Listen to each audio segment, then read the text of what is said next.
So before we get into OAuth, and while Daniel's getting set up, we have a variety of instruments in this room, including this, looks like maybe it's a Swiss thing. I think it's from Australia.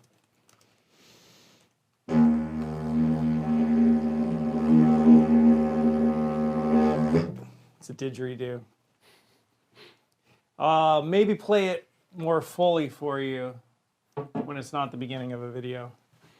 Okay, OAuth2, are you ready? Or did I just do a I think I am. wacky introduction for no reason? Well, all the recording is turned on, so Yeah. or at least as long as your OBS is running. Yeah, but if you still had some setup, then we'd just throw that away. But if you're ready to go, let's go. Yep, I think I'm ready. All right. And we're looking at your screen, or my screen. Doesn't matter.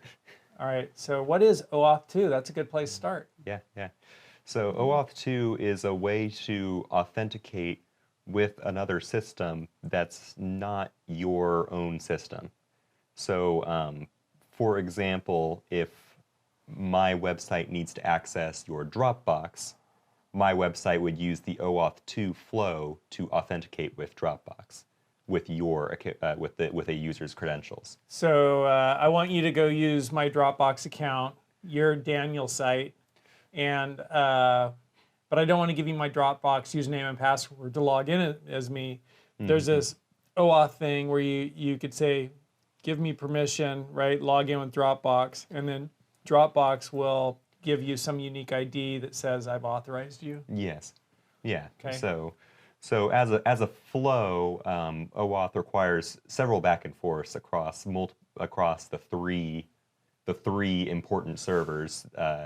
You as a server or as a website, the server you're trying to authenticate to, say Dropbox, and the user and their browser.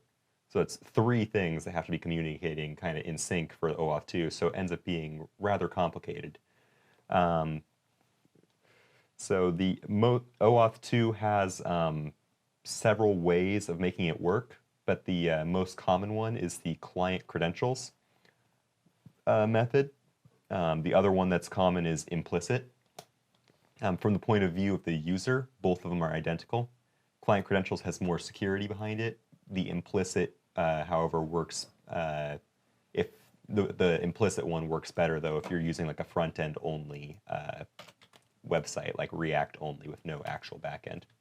So two ways to do OAuth, and I don't know if I'm going to get this right. So yeah, there's actually four ways, but the two most common are client credentials and implicit. Client credentials and implicit. Implicitly, two most common ways to do OAuth. Client credentials, and you said this one is more secure. More secure. But it requires a server.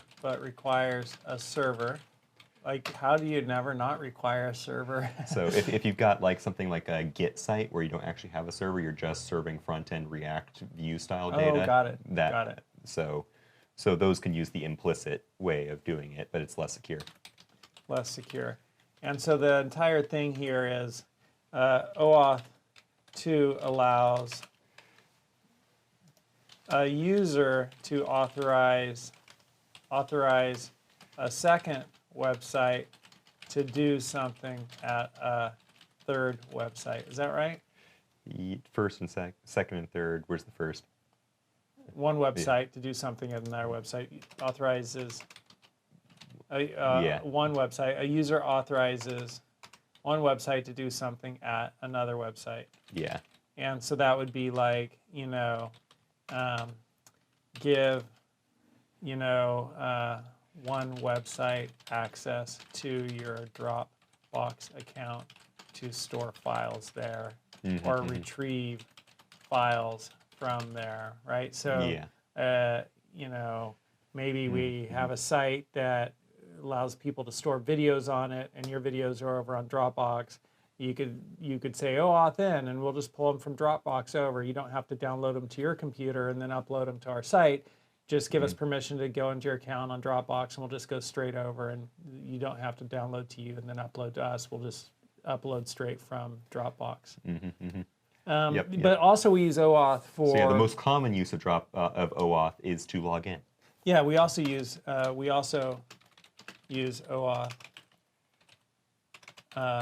to log in. And so log in with Facebook everywhere, right? Yeah. And what are the thoughts on that? Does that give Facebook, lets Facebook know every website that I log in with using Facebook OAuth, right? Yes. And Facebook knows who I am, and Yep. it's got the secure username and password. Yep. And so then Facebook, what does Facebook do to authorize me at some other site to log in at that site? It passes some unique key, and then at this site, they just store that key instead of a username and password. They're just storing some unique key all the time, and it's like that unique key comes back. Oh, it's this user. Yeah, kind of. Less that. How I end up usually doing it is I'll get the OAuth permission. I'll get OAuth into some credentials, and I would then ask that website, "Who am I with these credentials?" So, like if I'm using login with Facebook, I'll call the me endpoint, and it gives the public information about your account, including an account ID, and you'll have some data structure in your database that says this Facebook ID means this user ID on our own site. Okay. And now you can create a session using your own session mechanisms for that user. And you could add to that. So you maybe have a Facebook ID, but then you learn their name on your platform, and you could get their first name if it isn't part of their Facebook profile. Yep. So when using OAuth for OAuth allows for a common thing for OAuth is also scopes, which is what are you allowed to access. Oh yeah. So like, for example, for Facebook, you want to use Facebook to log in, it just needs to see your public profile information. But if you need more detailed stuff, the website can say, hey, log in with Facebook and also give me permission to post as you. Cambridge Analytica, which helped determine some political, no longer it's defunct, but helped key people Steve Bannon. But they used that capability to gain a lot of information about Facebook users and brought that into their databases, and then used that to profile people and target them with marketing to vote certain ways. Yeah, so Facebook's been locking down their OAuth scopes a little bit more since then. The good old days are gone, whereas like wild and woolly. So, but that's also why when you use some websites log in with Google, you'll log in then with Google, and then it'll say this such websites wants to be able to access, and it'll have a list of things that website's asking for. Those always seem insane to me. Like I downloaded a recording app the other day, and it's like I want to look at your pictures. I want to look, just for voice recording. I want to be able to do I'm like, do you need access to my microphone, or do you? I mean, like, why do you need access to my pictures for voice recording? So apps usually use permission scopes like that too. Although those ones are usually a lot more broad than OAuth scopes. It's still wild and woolly out there. Yes. Okay, so that's a cool intro to OAuth2. Anything else to round it out? OAuth2 versus OAuth1. That's what I was thinking. Yeah, so surprisingly enough, OAuth1 is actually more secure than OAuth2.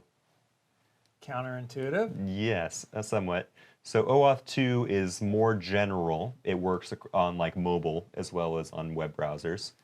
OAuth2 is also easier to implement. It just requires HTTPS, whereas OAuth1 required like using HMAC to sign information that went back and forth. So you actually had to understand HMAC and how to sign stuff properly with it, which OAuth2, it's not as required. So in general, OAuth2 is good enough. OAuth2 just says you must be using HTTPS, and just about any website you go to that offers OAuth will offer OAuth2 over the HTTPS. Twitter actually uses an OAuth1 slight variant of OAuth1 that makes it a little easier to use, but it's still kind of OAuth1. Twitter still does one. Yeah. Yeah.